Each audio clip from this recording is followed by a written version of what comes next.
আসসালামু আলাইকুম। আলহামদুলিল্লাহ। কিছুদিন আগে যে আমরা টাইগার মুরগির বাচ্চাগুলো নিয়ে আসছিলাম, সেগুলো দেখতে, দেখতে মাশাআল্লাহ অনেক বড় হয়ে গেছে। শীতের মধ্যে এগুলোকে পালা অনেকটাই কষ্টকর। আমাদের এই জায়গায় প্রচুর পরিমাণে শীত পড়ছে। ২-৩ দিন থেকে প্রায় কুয়াশার জন্য কিছু দেখা যাচ্ছে না। এদের লালন-পালন করা খুবই কষ্টকর। আমরা এই টাইগার মুরগির বাচ্চাগুলো নিয়ে আসছিলাম ডিম পাড়ানোর জন্য। এবং সেই অনুযায়ী আমরা এই টাইগার মুরগির বাচ্চাগুলোকে লালন পালন করার জন্য চেষ্টা করছি ইনশাআল্লাহ। আমাদের এই মুরগিগুলো নিয়ে আসছিলাম আমরা এই ছোট্ট অবস্থায়। আপনাদের দেখাইছিলাম একদম জিরো অবস্থায়। ওইখান থেকে এই পর্যন্ত নিয়ে আসা অনেকটাই কষ্টকর হয়ে পড়েছে। এখন আরো অনেক শীত পড়ছে। ওই টাইমে তো শীত কমছিল।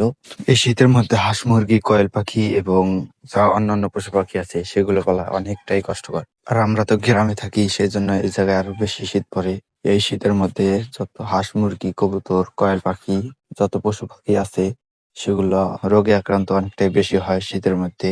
সেজন্য আমরা এগুলোকে আরো ভালো করে যত্ন নেওয়ার জন্য চেষ্টা করছি ইনশাআল্লাহ। আপনারা যারা বাড়িতে হাঁস মুরগি পালবেন তারা এই শীতের মধ্যে পশু পাখির যত্ন নেওয়ার জন্য চেষ্টা করবেন। ধন্যবাদ সবাইকে। ভিডিওটা শেয়ার করে দেবেন।